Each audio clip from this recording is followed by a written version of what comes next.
This big pink monster will probably serve as the first real wall for any players new to the Monster Hunter series. Today I'm going to show you how to properly hunt this thing. Welcome to the Hunter's Guidebook, featuring Anjanath.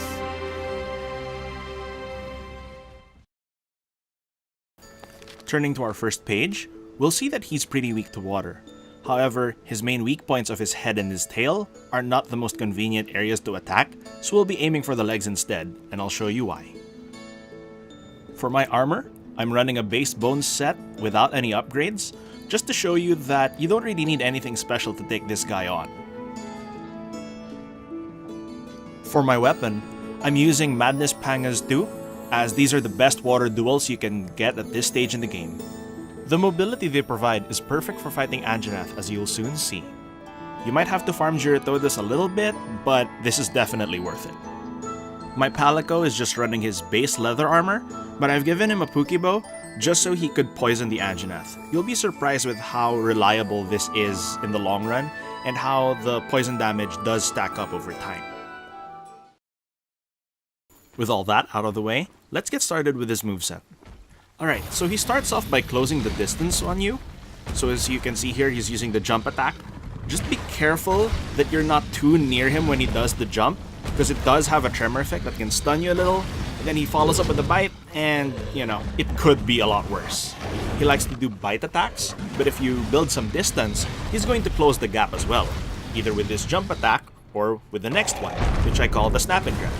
What he does here is he bites down and then just keeps moving forward, and at this point he essentially becomes a giant hitbox, so you need to wait for his animation to finish before you jump in.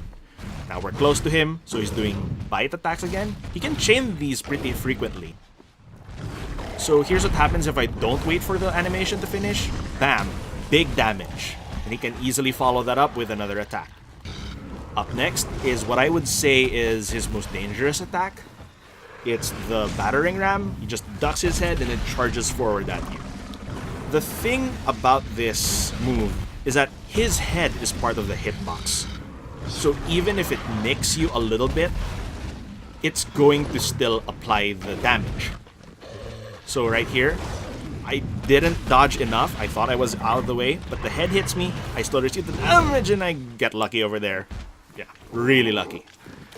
Up next is, I think this is a rage exclusive move where he breathes fire. What happens here is that every bite attack that he does at this point is followed up by a small fire charge like this. Yeah, there's a little ember that follows up. This doesn't really do much damage, it just kind of chips you, but it does have hit stun, allowing him to combo on you, like what you just saw there. So here, you know, he's charging up again. I think I'm far enough. There's an ember, bam! I'm dead. Now let's get to the fun stuff, the actual hunting. You remember that point I made earlier about aiming for his legs? Well, with duels, his tail and head aren't really good targets for me. His legs though, very accessible. The main tactic I'll be using here is hit and run. So I do a spin slash and dodge out.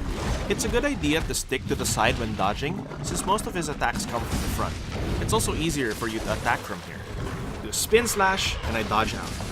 I accidentally pop a Spore Puff here, so now I'm in stealth. He's doing the animation where he's looking for me, and it gives you an opportunity to attack. I was personally surprised that he stays in this animation for so long, so I just kind of wail on him a little. Right, now he's found me again, we're back to regular hunting. Does a battering ram? I don't attack because I know he's gonna attack right away again. I know my spin slash has forward momentum, so I use that. But what you'll notice here is that Anjanath has this tendency to have a good window of opportunity after each of his attacks. It's small and it's quick, but it's just enough that you have enough time to do a spin slash and then dodge right out. Just make sure to manage your stamina properly, because if you run out of stamina as you're jumping in, he can just attack you because you don't have enough stamina to dodge out. We've already gotten him into rage mode, which means we're doing really well, because it's barely the first 5 minutes of the fight and we've already gotten him into rage mode. Be mindful of your positioning, since he attacks a lot harder in this state and can easily one-shot you if you get careless or too aggressive. I follow up with a spin slash, dodge out. Then I see him doing a fire breath attack, a wide sweeping one. I pop a poison cup and I lure him towards the poison pool, just to get some residual damage. At this point, I'm just using the environment to our advantage. He's gonna do another wide sweep fire breath, and this leaves him open, so I deliver a big combo to him, and you see, we finally knock him down. We've broken his legs, morbid as that sounds, and we've knocked him down. This leaves you enough time to deliver a Demon Dance combo, but don't overstay your welcome because he gets up almost exactly after you finish your combo. So I'm chasing here, I'm just careful not to dive into the poison pool. And here I'm going for another attack, but he roars, that signifies our signal to go to the next area. Let me fast forward it for you, and as you see, I'm just continuing our earlier tactic of hit and run. We spin slash, dodge out. Spin slash, dodge out. It's a lot easier with Archdemon mode activated because you don't need to be in Demon mode to be able to do a spin slash. Spin and dash out. Spin and dodge out. So what we're really doing here is maintaining selective aggression. We gotta pick our spots and know when to go in and when to go out. The thing is, it's when you get greedy with your combos that Monster Hunter really likes to make fun of you. And it punishes you accordingly. Right. See, the Palico is even able to knock him down. We deliver our Demon Dance, and right as we finish, he gets right back up. So it's perfectly timed. I get a little greedy there, but I'm lucky that he's roaring and we're going to the next area. Here's something interesting. If you find yourself fighting Anjanath on the slopes, well, you can use the same timing on your window of opportunity to do your jump slash, where you can jump up and you just slash him all across this length. Thing is, he takes a lot of damage from this because he is a relatively long monster as well. So you just gotta time it right and find a slope that you can dash down, jump, and slash. Let me just fast forward a little bit, and okay. There's a little roar. You just do the same tactic. Ooh! And I get a little greedy, and see, that could have gone a lot worse. If he decided to hit me with a stronger attack, I would have been dead. But I'm also lucky that I knock him down, deliver my Demon Dance, he gets up, and oh, he's already limping. So at this point, let me just fast forward to chasing him to where he lives. For a big mouth, he likes to live in a secluded area, but I don't judge. You do you.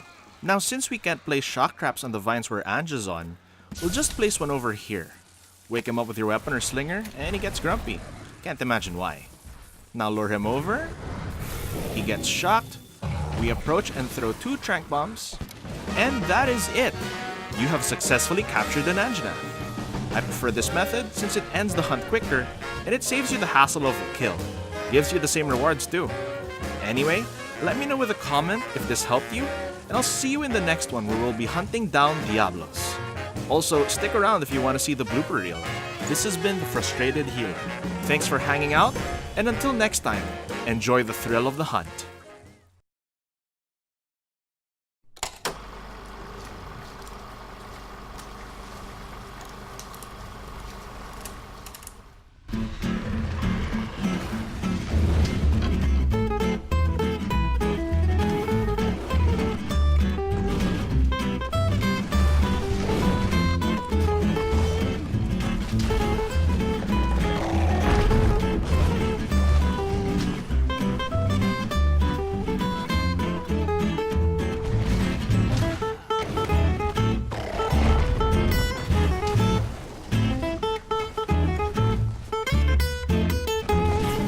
Happy birthday!